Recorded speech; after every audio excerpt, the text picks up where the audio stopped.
Exit pole বিভিন্ন সংস্থা যা করেছিল তার সবকটাকে নস্যাৎ করছে এই মুহূর্তে সর্বভারতীয় ট্রেন্ড যদি বলা যায়। 2014 সালে বিজেপি এই উত্তরপ্রদেশে পেয়েছিল 80টার মধ্যে 71টা আসন, সেটা 2019-এ কমে হয়েছিল 62টা। আজকের এখনো পর্যন্ত যা ট্রেন্ড 2024-এর এখনো পর্যন্ত উত্তরপ্রদেশের ট্রেন্ড 80টা আসনের মধ্যে বিজেপি এগিয়ে রয়েছে মাত্র 42টি আসনে। উত্তরপ্রদেশ বলা হয় যে জাতীয় রাজনীতিতে যার উত্তরপ্রদেশ তার দেশ, অর্থাৎ 80টা আসনের মধ্যে সবচেয়ে বেশি যারা পায় তারাই দেশ গঠন করে, দেশের সরকার তারাই চালায়। সেখানে বিজেপি 71 থেকে 2019-এ নেমে এসেছিল 62তে, এবার এখনো পর্যন্ত 42টি আসনে এগিয়ে রয়েছে। তাৎপর্যপূর্ণভাবে স্মৃতি ইরানি আমেঠি আসনে সেখানে পিছিয়ে রয়েছেন। রায়বেরিতে রাহুল গান্ধী, যেখানে সোনিয়া গান্ধীর জায়গায় তিনি এবার ক্যান্ডিডেট হয়েছিলেন, রাহুল গান্ধী অনেক ভোটে এগিয়ে গিয়েছেন। সমাজবাদী পার্টি ব্যাপক রেজাল্ট করছে উত্তরপ্রদেশে, 28টি আসনে এখনো পর্যন্ত এগিয়ে রয়েছে। কংগ্রেস 6টি আসনে এগিয়ে রয়েছে এই উত্তরপ্রদেশে। আমি যদি বলি বিজেপির অন্যতম গড় গুজরাটে 25টা আসনের মধ্যে বিজেপি 26টা আসনের মধ্যে বিজেপি গতবার 26টাই পেয়েছিল, এবার একটা আসনে কিন্তু এখনো পর্যন্ত তারা পিছিয়ে রয়েছে, বাকি 25টাতে যদিও তারা এগিয়ে রয়েছে। আরেকটি গুরুত্বপূর্ণ স্টেট, ভারতবর্ষের অন্যতম বৃহৎ স্টেট মহারাষ্ট্র, যেখানে 48টা আসন রয়েছে। বিজেপি উত্তরপ্রদেশের পরেই মহারাষ্ট্রের স্থান, 48টা আসন। এবারের এক্সিট পোলের সময় বলা হচ্ছিল যে বিজেপি এবং শিবসেনা যে সিন্ডে গোষ্ঠী তারা বেরিয়ে যাবে, কিন্তু আজকের এখনো পর্যন্ত যা রেজাল্ট বা ট্রেন্ড দেখা যাচ্ছে তাতে বিজেপি মাত্র 12টা আসনে এগিয়ে রয়েছে।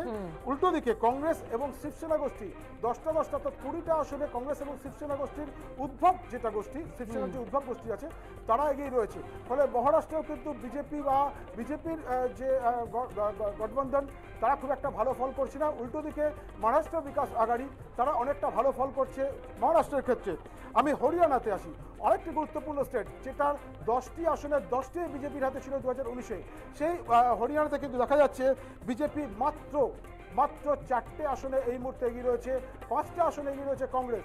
হরিয়ানাতে যেখানে দেখো এবারের এই লোকসভা নির্বাচনের আগে যদি গত 2 বছরের ভাবনা চিন্তা করা যায় তাহলে দেখা যাবে গত 2 বছরে যে জাট বিদ্রোহ, যে বিদ্রোহগুলো হয়েছে, কৃষক বিদ্রোহ, এমনকি ওয়েটলিফটারদের যে বিদ্রোহ, তাদের কিন্তু বেশিরভাগটাই এসছে হরিয়ানা থেকে। ফলে এর একটা এফেক্ট হরিয়ানা রাজ্যে পড়ছে, যার ফলে হরিয়ানায় যে 10টা আসন বিজেপি 2019-এ পেয়েছিল সেখানে এবার মাত্র 4টে আসনে এগিয়ে রয়েছে, 5টাতে এগিয়ে রয়েছে কংগ্রেস। রাজস্থান আরেকটি গুরুত্বপূর্ণ স্টেট বিজেপির জন্য, কারণ বিগত যে বিধানসভা নির্বাচন সেই বিধানসভা নির্বাচনে রাজস্থানে বিজেপি সরকার গঠন করেছে। ফলে রাজস্থানের 25টা আসনের মধ্যে বিজেপি আশা করছিল অন্ততপক্ষে 20 বেশি আসন তারা পাবে। 2019-এর নিরিখে এবার 2019-এ এই 25টার মধ্যে 24 আসন পেয়েছিল, এবার কিন্তু মাত্র তারা 13টা আসনে গিয়ে রয়েছে। কংগ্রেস ইতিমধ্যে 9টা আসনে গিয়ে গেছে।